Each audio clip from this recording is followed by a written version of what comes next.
Yo, I'm Bob. Been totally blind since birth, and I'm into Power Rangers. Holding the box set from Shout Factory. We're talking about Season 1 of Mighty Morphin, Episode 36. It's called Birds of a Feather, and it aired on November 22nd in 1993. So, this episode is one of my favorites because of the kaiju action we get. We get straight up Dinozords versus Monster pretty much throughout the entire episode. It is pretty much action from start to finish. So, you know how the episodes go. They start with a martial arts competition. Zach is training his student Cameron. Bulk has been training his student Biff. Biff is attempting to intimidate Cameron. Zach is encouraging his student to, just be cool and do his best, as a Power Rangers usually want to do. On the moon, Rita has created a giant monster called the Hatchosaurus. It's already in giant form when she sends it down to Angel Grove. And Hatchosaurus would be an interesting monster to add to the Lightning Collection. So yes, I wish Hasbro would make that. He would be interesting because not only would you get the Hatchosaurus, you would get a Cardiatron monster inside said Hatchosaurus, which is the computer that controls the Hatchosaurus beast. So I don't know what all kinds of effects, little blast effect pieces this monster could come with. But it'd be a fun looking monster to add. You get two for the price of one. How about that? At least I hope we would. So the Rangers are called away from the competition, and Zordon lets them know that this monster has to be destroyed in an unconventional way. You can't just destroy it with a finishing move. You got to disable the Cardiatron from inside. So they morph, they summon the Dinozords. They get to shine individually. We get to see Triceratops and Saber-Tooth Tiger firing their tail lasers. We get to see the Mastodon doing its thing with its, I believe it's freeze breath. And Tyrannosaurus seemingly finishes off the beast with his fireball attack, I believe, from his mouth. Maybe they're lasers. I know the toy version, when I was a kid, it had a tail gun, so maybe it finished the beast with that. I'm not sure. Zordon, he calls the Rangers to the command center after the Hatchosaurus has seemingly been destroyed. And they're like, oh, what's going on, Zordon? I mean, we thought we finished him off.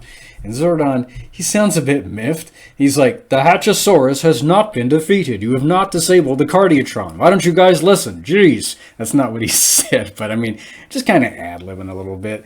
Now, if I were in that battle, I would probably just be focused on destroying it too. I would probably be fearing for my life and wanting this monster gone. I don't know. I'd like to think I'd remember to obliterate the Cardiatron. I don't know though. So they morph right back into action. They're in the Megazord.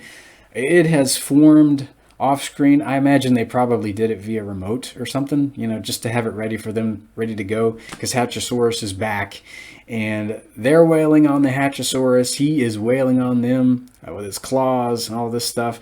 And Rita, she's also cast a spell on the Dragon Zord. She wanted it useless in the fight. So Jason, he tries summoning it with a Dragon Dagger, and we see it just kind of stumbling and staggering around as if it had, had some big Thanksgiving meal. See, it's November 14th of 2021 as I'm filming this video, so I'm craving Thanksgiving victuals, so to speak. So yeah, it's not getting anywhere fast. So they try to summon the Power Sword. They try a finishing slash on the Hatchosaurus monster.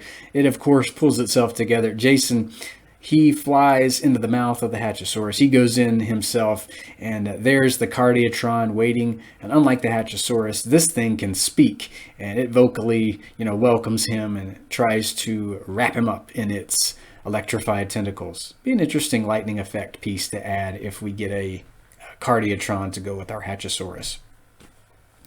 So Jason is on the ropes, and he summons the power shield and his dragon dagger. So the Dragon Zord is freed from Rita's weakening spell, and it basically blows Jason and the Cardiatron out of the Hatchosaurus monster. He finishes it off with a combined slash with his power sword and the dragon dagger. I would have loved to have seen what that looked like It is not described in any way on the wiki pages, so if anybody knows what it looked like, maybe some kind of energized slash with both weapons, I mean, let me know. That'd be cool. And Hatchosaurus is now on its own, and it is nothing without the computer that piloted it. So they formed the Ultrasword, blast it with all of its weapons, the Ultrazord's weapons, and Hatchosaurus blows up real good. Rita says she hates the Power Rangers. She is probably on the cusp of another headache. And of course, the episode ends with Zach's student Cameron winning the competition. And Biff, he shakes Cameron's hand, says, "Oh man, that was a good match." And then he goes over and kicks his former coach Bulk in the leg, says he's getting the new coach. So the episode ends with everybody laughing. Like I said, I love the Zord versus Monster action in this. Just straight up action from start to finish. One of my favorite episodes. I'd first see this during the summer of 1996 when Fox Kids did its Power Playback event. We got most of season 1 in reruns that summer, so I got to see a lot of new episodes, taped most of season 1 on VHS back in the day, complete with a little Today on Power Rangers intros, which I always liked. So next time we're going to be talking about Cleanup Club, episode 37. Be here for that. Have a great day, and may the power protect you.